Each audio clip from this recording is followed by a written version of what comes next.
राधे राधे दोस्तों। तो हम गोवर्धन परिक्रमा करके बहुत ज़्यादा लेट हुए थे, आपको पिछले पार्ट में पता ही लग गया होगा। तो बिना नहाए धोए हम सीधे बरसाने के लिए निकल गए थे, क्योंकि होटल वाले एक्स्ट्रा चार्ज लगा देते अगर वहाँ नहा भी लेते हम।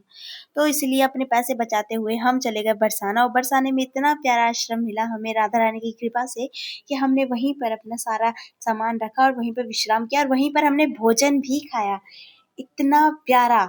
उसके बाद जो नहाने की व्यवस्था थी वो बगल में बाथरूम थी, वो 20 रुपए में मिल रही थी किराए पर। तो हमने वहीं पर अपना ठिकाना लगाया और वहीं पर अपना नहाया धोया और सीधे निकल गए दर्शन करने के लिए। और दर्शन करने के लिए जैसे ही निकले तो यहाँ पर फूल माला लिए, और जब पता चला तो वहाँ पे राधा रानी के जो पट थे वो बंद थे, और वो खुलने थे 5 बजे। तब तक हमने यहाँ के प्यारे प्यारे दर्शन किए, इतना प्यारा लग रहा था। और देखते ही देखते इतनी ज्यादा भीड़ उमड़ी कि भाई मैं गिरने गिरने से बची, लेकिन मेरे को राधा रानी के बहुत प्यारे दर्शन हो गए, लेकिन भीड़ बहुत ज्यादा थी भाई। और अगर यहाँ पर लाइन लगे तो ज्यादा अच्छा होगा, क्योंकि ऐसे में लोग भी मर सकते हैं। मेरे दम घुटने लगा था वहां पर मुझे राधा रानी ने तो बचा लिया था भाई। उसके बाद हम रात को ही निकल लिए थे वृंदावन के लिए, क्योंकि अगर आप वृंदावन जाते हो तो 5-6 घंटे नहीं, पूरा एक दिन लगा कर आना चाहिए। और अगर आपके पास ज्यादा दिन है तो और भी अच्छा। फिर हम चले गए भोजन करने के लिए, अपना रूम बुक कर कर। और ये भोजन बहुत ज़्यादा टेस्टी था, और हमें 80 रुपए की ये प्लेट मिली थी, जिसमें आपको चाउमीन, दाल चावल, शाही पनीर, सब्जी, सूखी सब्जी, पापड़ और जलेबी और रायता, बहुत सारी चीज़ मिल जाएगी। और अगर आपको इसकी वीडियो का पता लगाना है कि कहाँ मिलता है तो आप मुझे कमेंट कर देना, मैं बता दूंगी। फिर 3 बजे हम चले गए बाबा जी से मिलने, पर बाबा जी की तबीयत खराब होने के कारण हम उनसे नहीं मिल पाए।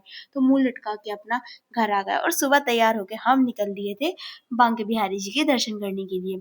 तो तैयार होने में ही सबको इतना लेट हो गया था, तो हम लेट ही निकले। पापा हमें डांट रहे थे कि एक कृष्णा जी नहीं है यहाँ पर, 5-5 है, और सबके दर्शन करने हैं, तो जल्दी जल्दी तैयार हो जाओ।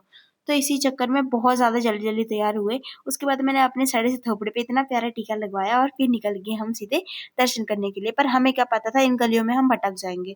तो हम गलियों में भटके, पर कान्हा जी ने रास्ता दिखाया और हम सीधे चले गए उनके मंदिर में। और उनके मंदिर में जाके हमें पता लगा कि हमें दर्शन करना बहुत ज़्यादा मुश्किल हो रहा था। वो सेलिब्रिटी जो होते हैं उन्हीं को आगे आने दिया जाता है, हमारे जैसे तो पीछे ही खड़े रहते हैं। ये देखिए इतनी ज़्यादा भीड़ थी ना, हमारे जैसे तो बहुत थे जो पीछे थे। बाकी जिसे जिसे दर्शन मिल रहा था उसका सौभाग्य।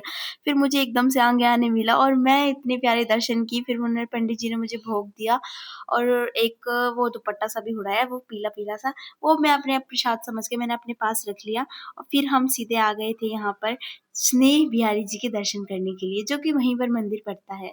और भई जो-जो मंदिर हमें पड़ा हमने सबके दर्शन किए, और ये तो और भी ज़्यादा प्यारे थे। इनके दर्शन करके हम सीधे जाने ही वाले थे अपने घर। अगर वीडियो अच्छा लगा तो प्लीज़ लाइक एंड सब्सक्राइब।